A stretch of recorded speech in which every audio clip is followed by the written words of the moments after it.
Hola, soy Magdimar León, psicóloga feminista, profesora de la Maestría en Estudios de la Mujer de la Universidad Central de Venezuela y soy la responsable de la asignatura Teoría Feminista. En esta clase vamos a abordar el tema 1, que está referido a la visión general de los antecedentes del feminismo, el surgimiento de la teoría feminista, sus principales momentos históricos y algunas autoras fundamentales que vamos a mencionar para un poco comprender la evolución de cómo ha ido desarrollándose el pensamiento feminista contemporáneo. El propósito de esta sesión es introducirnos en los conceptos básicos de la teoría feminista y un poco comprender su origen histórico y cómo el feminismo ha sido simultáneamente un movimiento social, político y cultural, así como una teoría crítica de la sociedad. Entonces, tenemos que partir de la idea de que el feminismo no podemos entenderlo únicamente como un activismo político, ni exclusivamente como una corriente teórica, sino que desde sus orígenes, tanto la teoría como el movimiento feminista han estado profundamente articulados, es decir, el uno no es posible entenderlo sin el otro, ya que por una parte el feminismo o los feminismos constituyen un movimiento social, político, que ha históricamente denunciado la subordinación de las mujeres, pero que además lucha por transformar las estructuras sociales que producen esta desigualdad. Todo esto a la par del desarrollo de una teoría crítica que busca justamente explicar las causas de esta subordinación y construir alternativas de transformación o alternativas emancipatorias. Entonces, la teoría feminista podríamos definirla como una teoría crítica de la sociedad que analiza cómo los sistemas sexo-género han contribuido históricamente a la opresión y a la explotación de las mujeres.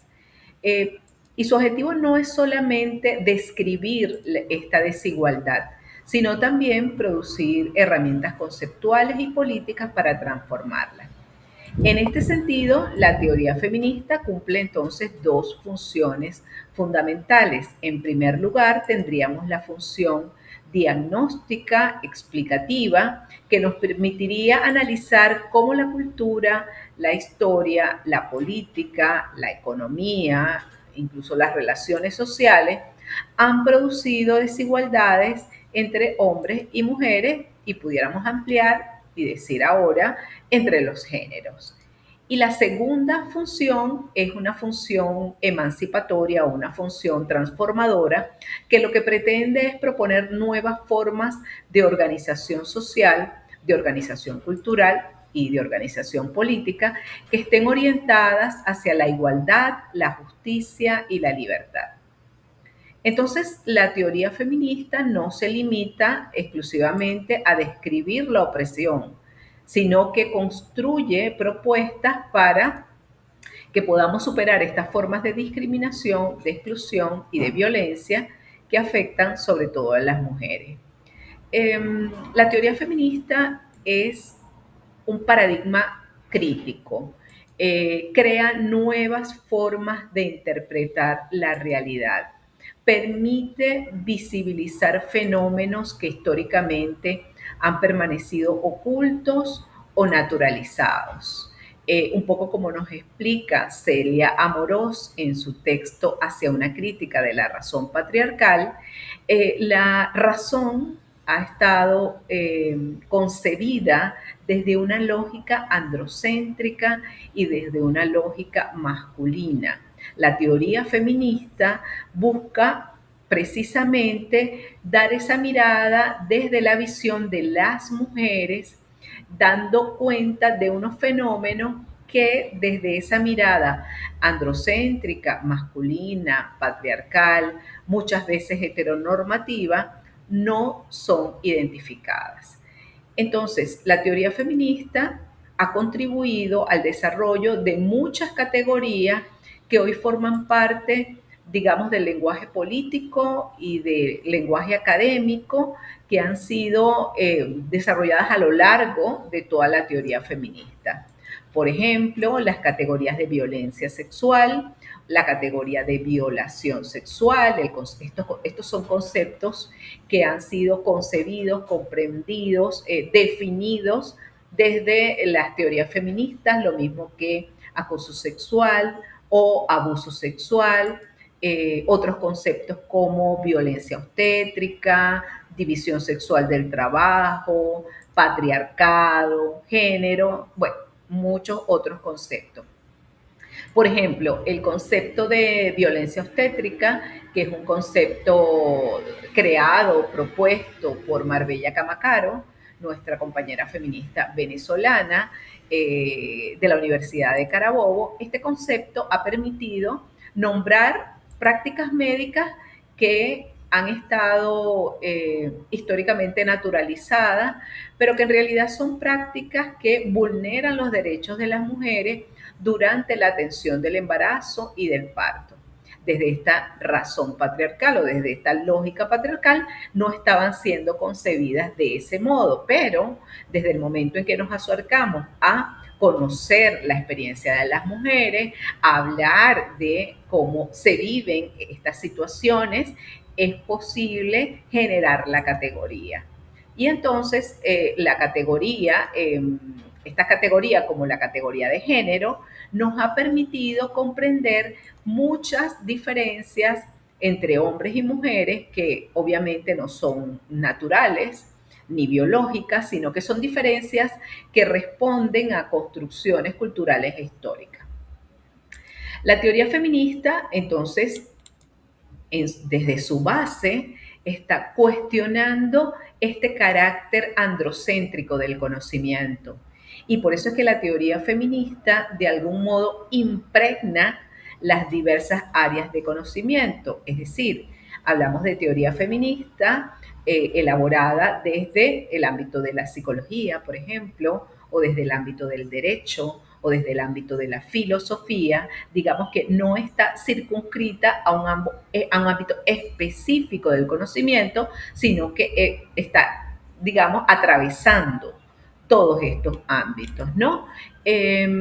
Digamos, durante siglos, la producción teórica y filosófica ha tomado como modelo al hombre, como modelo de lo humano y de lo universal. Y esto definitivamente ha dejado de lado o ha invisibilizado las experiencias y las perspectivas de nosotras las mujeres. Entonces, la teoría feminista tiene que ver con esta producción del conocimiento que está muy ligado al activismo y está muy ligado al desarrollo de propuestas que pretendan la transformación de esta realidad. Pero veamos ahora un poco cómo es que surgen los feminismos y cómo es que surge la teoría feminista.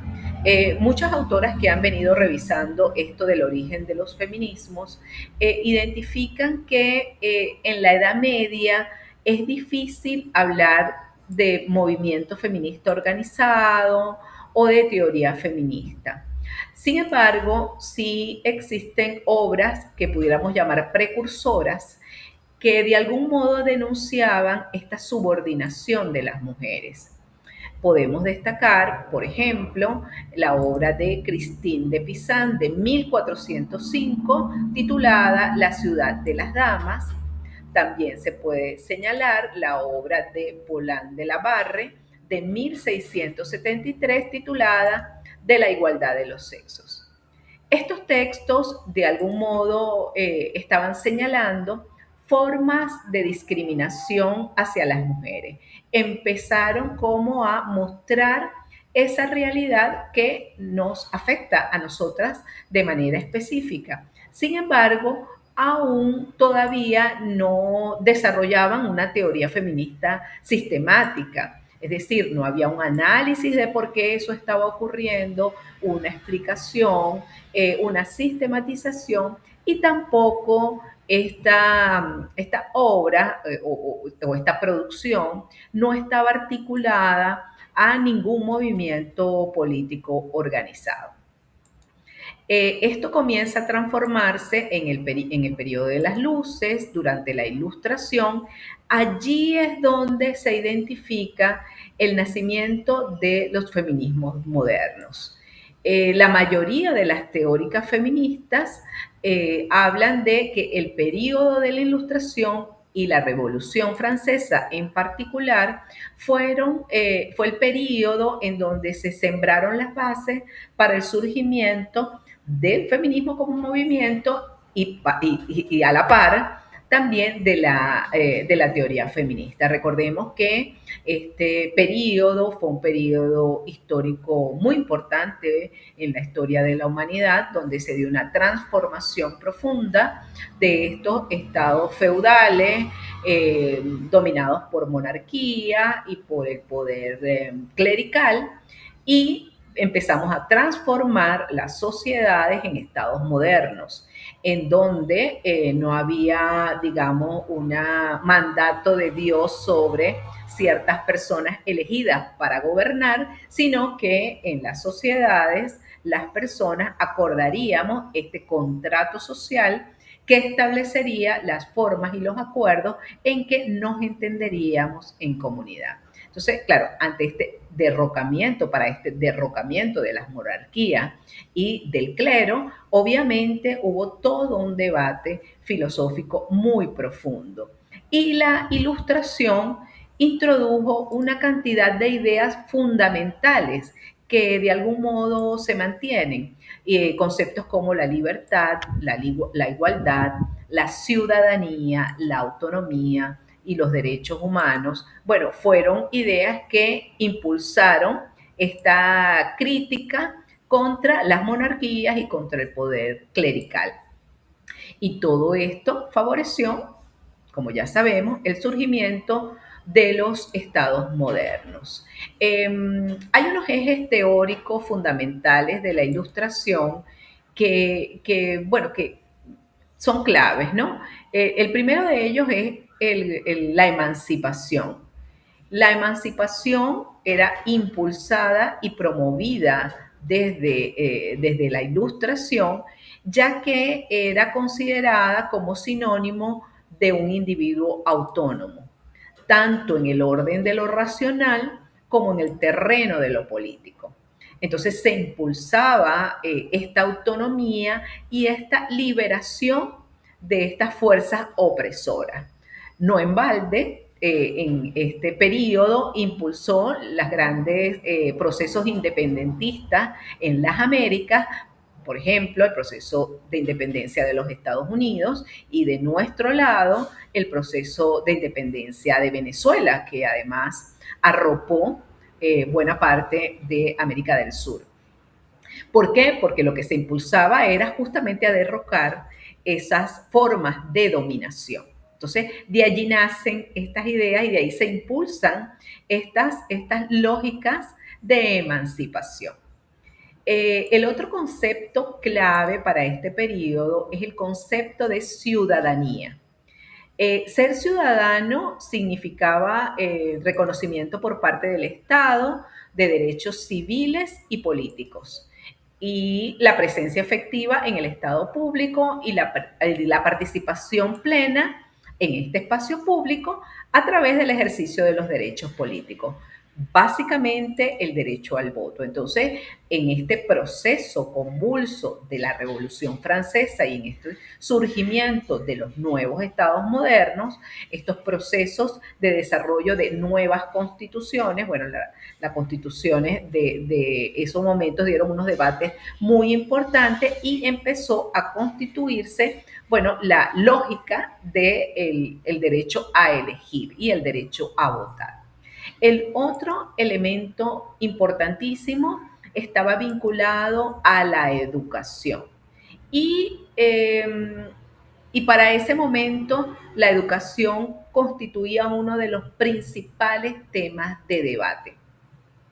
Era una educación para la ciudadanía, y que era a través de esta educación que se iba a construir a ese ciudadano que hacía uso pleno de la razón, que buscaba su autonomía, su emancipación y que esos elementos eran la clave para el progreso. Este era el momento de Rousseau y sus propuestas en el tema educativo, que impregnaron también en este lado del mundo las propuestas educativas de Simón Rodríguez, la educación brindada, por ejemplo, a Simón Bolívar y cómo esto favoreció, digamos, sus ideas de emancipación, de libertad y de independencia. Entonces, vamos entendiendo, bueno, qué era lo que en este momento se pretendía y cómo estos conceptos impulsaron una transformación del mundo. En este entramado conceptual es donde surge también la vindicación feminista o el movimiento feminista. ¿Por qué? Bueno, porque las mujeres participaron activamente en estos procesos revolucionarios. Ellas no estaban apartadas de estas realidades.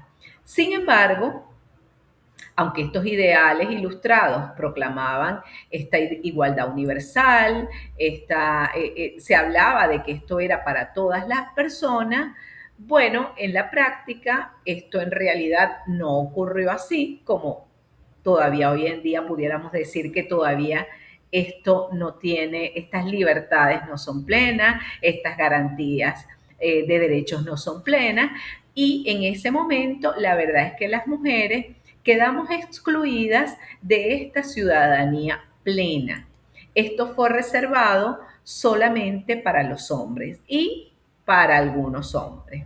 Y es así como en 1789 la Declaración de los Derechos del Hombre y del Ciudadano no incluyó realmente a las mujeres, porque cuando se dice derechos del hombre y del ciudadano, efectivamente se está hablando de hombres. Las mujeres no estamos incluidas en esos derechos, no aplica para nosotras eso que allí estaba reflejado. La ciudadanía activa estaba reservada, era para los hombres y para los hombres propietarios, además. Esta exclusión generó las primeras críticas feministas modernas. Para ese periodo es necesario destacar a dos mujeres muy significativas para los feminismos, que son Olympia de Gouges y Mary Wollstonecraft. Olympia de Gouges en 1791 escribió la Declaración de los Derechos de la Mujer y de la Ciudadana. Es decir, ella tomó la declaración de los hombres, perdón, la Declaración de los Hombres y los Ciudadanos, y ella sustituyó la palabra hombre por mujer en toda esa declaración francesa muy revolucionaria. ¿Y esto para qué lo hizo? Bueno, justamente para demostrar cómo era que estos ideales revolucionarios no aplicaban para las mujeres. Esto que trajo como consecuencia, bueno, que 2 años después Olympia de Gouges fue guillotinada. Quiere decir que esto era una real afrenta a la lógica que para ese momento ya se estaba instalando. Un poquito después, en 1792, Mary Wollstonecraft publicó La Vindicación de los Derechos de la Mujer. Y esta sí que es considerada una de las obras fundacionales de la teoría feminista. Es una obra muy importante que vamos a tocar en el tema 2 de la asignatura. ¿Qué nos dijo Mary? Bueno, ella cuestionó la idea de que las mujeres fueran inferiores por naturaleza.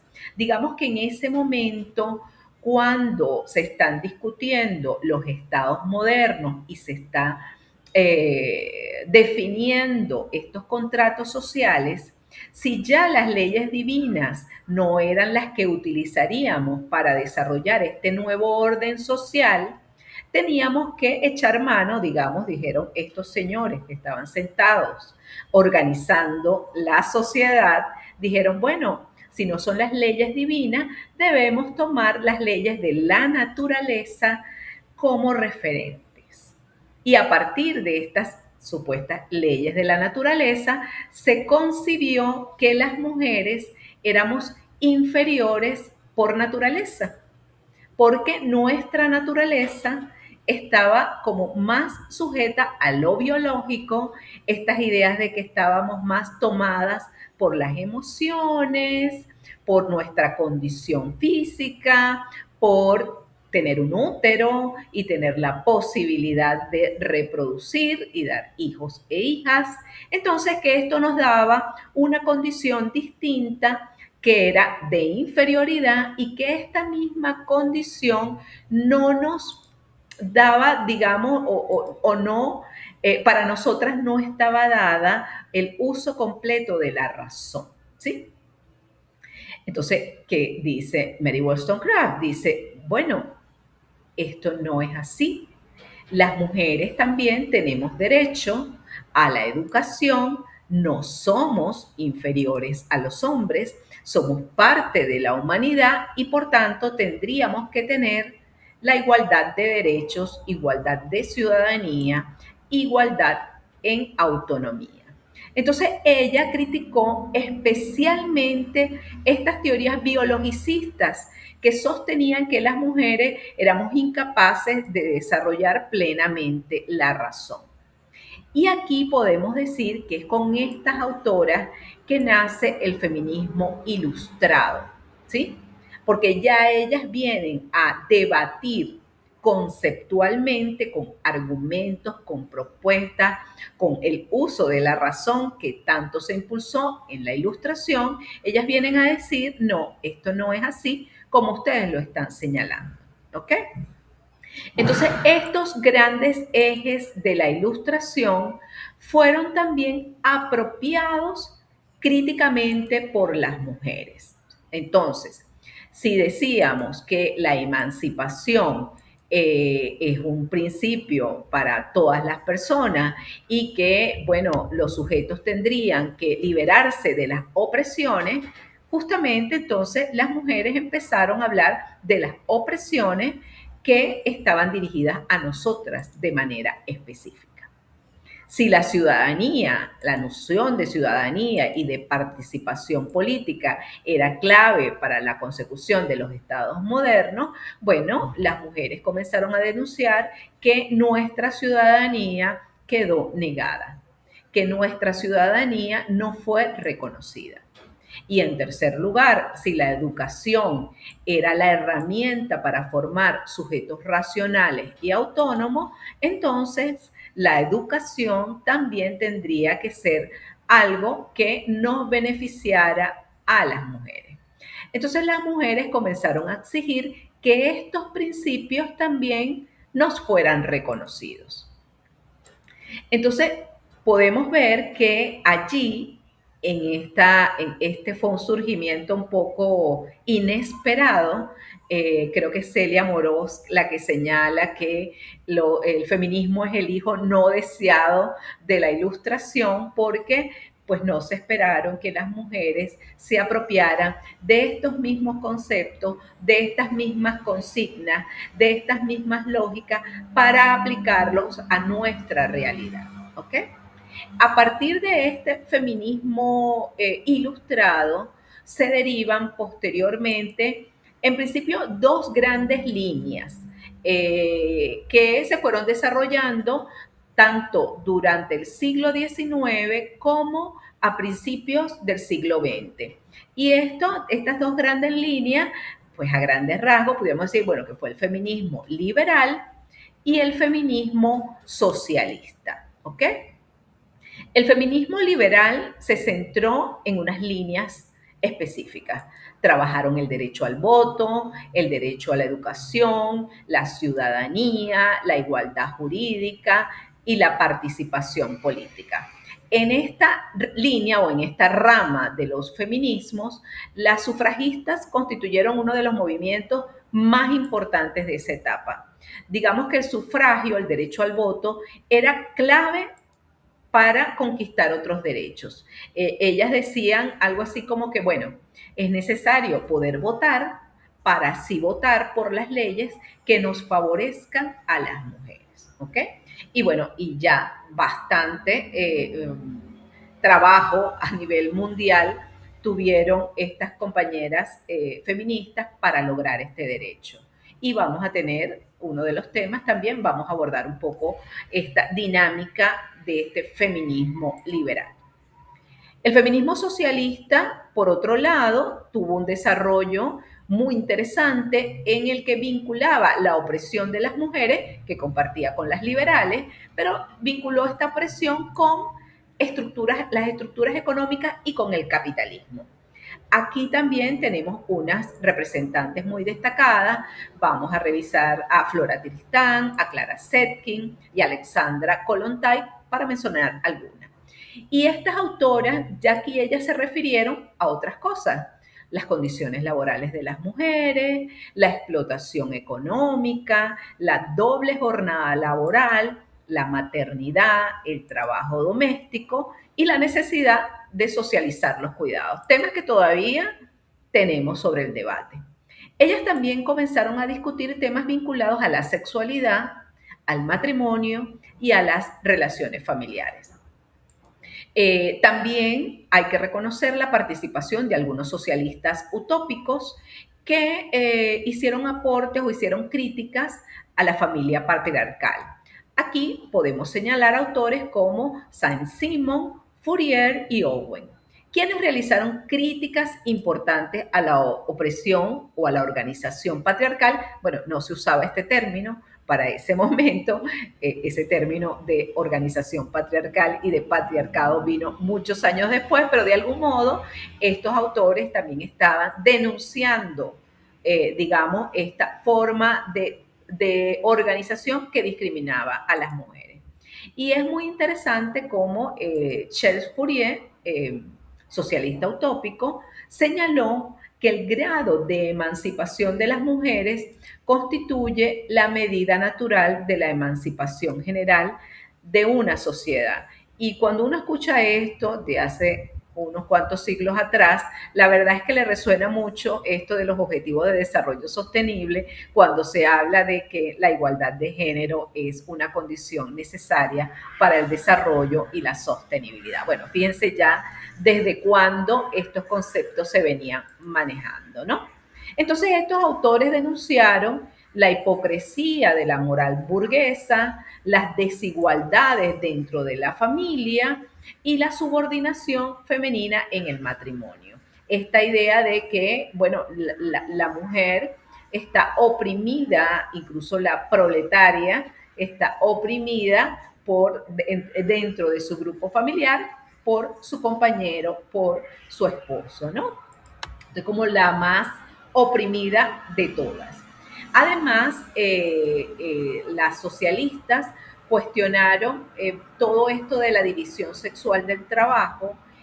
Toda esta línea muy interesante viene desarrollada por las socialistas y plantearon la necesidad de transformar las relaciones familiares y afectivas. Esto aquí, bueno, de aquí se derivan muchísimos trabajos teóricos que hoy en día todavía tienen una producción muy interesante y muy, yo diría ahora más bien más enfocada en aspectos más específicos, pero aquí está el trabajo de las precursoras. Ahora bien, en 1949, con la obra El segundo sexo de Simone de Beauvoir, sí pudiéramos decir que hay un punto como de inflexión en la teoría feminista. Esta autora, con su célebre afirmación de no se nace mujer, sino que se llega a serlo, introduce una idea de que la feminidad es una construcción social y cultural. Fíjense que las teóricas anteriores venían desmontando esta idea de que la naturaleza de las mujeres no tiene tales o cuales características que eran las asignadas desde la lógica masculina, desde la lógica dominante. Y aquí Simone de Beauvoir empieza a mostrar con mucha fuerza esto de, bueno, cómo es que se llega a ser mujer. De hecho, esta obra, junto con la obra de Betty Friedan, la norteamericana Betty Friedan, que coincidieron un poquito, vino Simone de Beauvoir primero y un poquito después la obra de Betty Friedan, fueron las que impulsaron los feminismos de la segunda ola. Los feminismos de la primera ola estaban más enfocados en estas otras dinámicas que les acabo de explicar y sobre todo el gran boom del trabajo de las mujeres por la consecución del derecho al voto. En su obra, Simone de Beauvoir, ella cuestionó estas explicaciones biologicistas de la subordinación femenina y abrió el camino para el desarrollo posterior del concepto de género. Ella no lo desarrolló, pero sí digamos que sentó las bases para que esto ocurriera. Y claro, y aquí tenemos, bueno, una inflexión importante y tenemos, digamos, el terreno abonado para esta segunda ola del feminismo y ya nos desplazamos de Europa a Estados Unidos. Y aquí no estamos, digamos, nos concentramos, esta segunda ola se concentra en las décadas de 1960, 1970, ya estamos hablando de siglo XX, y si bien la primera ola se centró en los derechos civiles y políticos, la segunda ola puso el foco en la vida privada. Y ya ustedes deben haber escuchado que la principal consigna de esta segunda ola del feminismo fue lo personal es político. Porque aquí las feministas comenzaron a hablar de otras cosas, de la sexualidad, de la familia, del matrimonio, de la maternidad, de la violencia doméstica y, muy importante, de las relaciones de poder entre hombres y mujeres. Estas categorías, fíjense que cada uno de estas líneas de trabajo van abriendo campos de desarrollo de la teoría feminista. Betty Friedan, con su libro La mística de la feminidad, publicado en 1963, ella analizó el malestar de las mujeres estadounidenses, hay que decir, de las mujeres estadounidenses, blancas, de clase media, ¿sí? Que pese a vivir bajo el ideal de la familia moderna, ellas experimentaban insatisfacción y frustración. Y esta obra cuestionó la idea de que para ese momento era como la oferta para las mujeres, de que el matrimonio y la maternidad garantizaban automáticamente la felicidad femenina. Es decir, imaginémonos el momento en donde ya las mujeres teníamos derecho a votar, ya las mujeres teníamos derecho a ir a la universidad, ya las mujeres teníamos derecho a ocupar algunos espacios, ya habían transcurrido las guerras mundiales, la guerra de Vietnam, y las mujeres, de hecho, durante todo ese periodo o todos esos periodos, las mujeres estábamos al frente de las sociedades, los hombres estaban en la guerra y nosotras estábamos al frente de la familia, al frente de la salud, al frente de las empresas, al frente de la dinámica que continuaba al frente de la vida. Cuando cesan estas guerras, los hombres vuelven y digamos que ahora, bueno, necesitamos volver a nuestros espacios y que las mujeres vuelvan también a los suyos. Entonces, el mandato era volver a la casa y la oferta que se hacía a las mujeres era la felicidad a través del matrimonio. Volvemos atrás, digamos. Entonces, estas feministas que luego, que digamos que para este periodo, las feministas radicales cobran fuerza, y aquí vamos a revisar dos autoras emblemáticas que son Kate Millett y Shulamit Firestone, quienes desarrollaron críticas profundas a estas realidades. Y estas autoras, ¿qué nos dijeron? Bueno, que la desigualdad entre hombres y mujeres tiene que ver con una relación estructural de poder. Y ellas fueron las que acuñaron la política o la conceptualización del patriarcado. como sistema que atraviesa tanto lo público como lo privado. Y también hicieron énfasis a que la sexualidad constituye un espacio político fundamental. Entonces, el feminismo radical introduce este concepto de patriarcado como sistema de dominación masculina y desarrolló importantes aportes en materias como violencia sexual, prostitución, pornografía, control reproductivo, aborto y opresión sexual. Aquí es cuando comienzan a desarrollarse, por ejemplo, el derecho de las mujeres a una vida libre de violencia, comenzaron a desarrollarse o a impulsarse las transformaciones o la creación, no digamos transformación, la creación de las leyes de discriminación contra las mujeres e incluso comenzaron a concebirse lo que hoy entendemos como derechos sexuales y derechos reproductivos, ¿sí?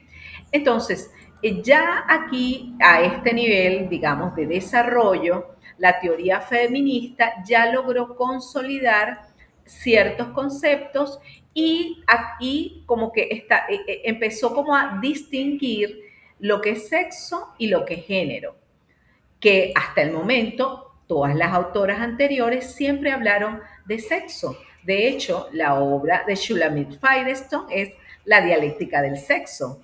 Fíjense que hasta allí todavía hablábamos de sexo, no hablábamos de género. Es con ellas que vamos entendiendo que sexo está referida más a lo biológico, mientras que género remite más a las construcciones sociales y culturales asignadas a lo masculino y a lo femenino. Y bueno, y ellas entonces al conceptualizar el concepto de patriarcado nos brindan esta categoría tan importante para entender este sistema histórico de organización social que privilegia a los hombres y nos subordina a las mujeres. Este feminismo radical, bueno, fue muy potente, muy importante y luego da pie a, pudiéramos decir, la tercera ola del feminismo y da surgimiento a feminismos contemporáneos que vienen a desarrollarse desde finales del siglo XX y ya en la actualidad, digamos, comienzos del siglo XXI. Y aquí los feminismos se diversificaron aún más, ¿sí? Aquí entonces surgen los feminismos de la diferencia, los feminismos decoloniales, los feminismos posmodernos, los ecofeminismos, los feminismos interseccionales y múltiples corrientes feministas que problematizan la etnia, la raza, la sexualidad, la colonialidad y la diversidad cultural. Autoras como Judith Butler, entonces, vienen a cuestionar esta idea de una identidad femenina fija y estable, y entonces ella propone entender el género como algo performativo. Entonces la teoría feminista, ya a estas alturas, ¿verdad?, comenzó a complejizar el sujeto político del feminismo y a incorporar nuevas experiencias y realidades. Como vamos a revisar un poco más en profundidad en las clases, Celia Morós, en su libro Hacia una crítica de la razón patriarcal, nos explica desde su visión filosófica, ¿verdad?, cómo las estructuras del pensamiento occidental son patriarcales. Y ella sostiene que esta racionalidad moderna, que aunque se presenta como universal y se ha presentado como universal, la verdad es que ha sido construida desde un modelo masculino. Y entonces, ¿qué nos dice ella? Bueno, que es necesario desmontar las bases patriarcales de la racionalidad, recuperar estas genealogías feministas invisibilizadas y construir una realidad que sea una racionalidad que sea emancipatoria e inclusiva. Entonces, en su propuesta no es rechazar la razón, sino transformarla críticamente. Yo diría, en términos más sencillos, desarrollar teoría feminista, ¿sí? que permita mirar la realidad y construir el conocimiento para lograr su transformación, incorporando la mirada, la vivencia, las experiencias de nosotras las mujeres. Entonces, ahí hay un núcleo duro en el que ella nos está proponiendo continuar nuestro trabajo. Por su parte, Cristina Molina Petit, en su libro La dialéctica femenina de la ilustración de 1994, ella analiza las contradicciones del proyecto ilustrado. Ella explica, como lo hemos mencionado acá, que si bien la ilustración abrió el camino para pensar la emancipación y la igualdad, al mismo tiempo nos excluyó a las mujeres de este ejercicio pleno de derechos. Y ella sostiene que esta exclusión, digamos, no es accidental, sino que lamentablemente quedó como elemento constitutivo del proyecto moderno. Sin embargo, también plantea que estas promesas ilustradas pueden ser radicalizadas y reapropiadas críticamente por el feminismo, es decir, continuar el trabajo de nuestras antecesoras, así como Simone de Beauvoir, o sea que, y Mary Wollstonecraft, y todas estas mujeres que han trabajado en pos de transformar esa realidad, pues continuar en esta dirección. Y aquí entonces ya podríamos explicar con más facilidad que ya estamos entendiendo que sí es teoría feminista y que no es teoría feminista, ¿ok? Entonces, esto es importante diferenciarlos porque hay algunos discursos que pueden confundirse con ella. Entonces tenemos que entender que la teoría feminista no es simplemente una denuncia emocional, no es un cuaderno de quejas, ¿sí? Tampoco es una guerra contra los hombres, de eso no se trata. Tampoco es esencialismo femenino. Bastante las feministas anteriores, bueno, han combatido esto de los esencialismos, de que las mujeres por naturaleza somos tal cosa o tal otra. Tampoco es un pensamiento único ni dogmático, ni es una negación de la razón, porque en realidad la teoría feminista es una construcción crítica, racional y argumentativa, ¿verdad? Que abona a un proyecto político mediante esta formulación crítica, este proyecto crítico de la emancipación. Hay una crítica a estas estructuras patriarcales y hay una generación de luchas y de saberes. Digamos que en teoría feminista estamos practicando constantemente la argumentación y la argumentación inclusiva. Es además un pensamiento vivo, plural y en constante transformación. Es por eso que no existe un único feminismo, sino diversos feminismos con diversidad de corrientes, de debates, de perspectivas, y esto es parte constitutiva de la riqueza del pensamiento feminista.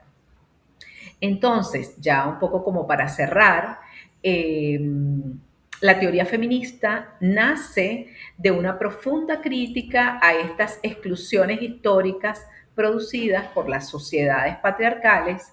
Su desarrollo ha permitido cuestionar estructuras de poder que durante siglos fueron naturalizadas. Sin embargo, el feminismo no se limita a denunciar esta desigualdad, sino que también construye propuestas para transformar la cultura, las relaciones, la política y las formas de producción de conocimiento. El desafío contemporáneo, el que tenemos nosotras, es seguir radicalizando estas promesas de igualdad, libertad y justicia, construyendo sociedades verdaderamente democráticas e inclusivas. La teoría feminista es, por tanto, una herramienta indispensable para comprender críticamente el mundo, para imaginar nuevas formas de convivencia más justas y emancipadoras. Entonces, muchísimas gracias y nos vemos el viernes en nuestra clase.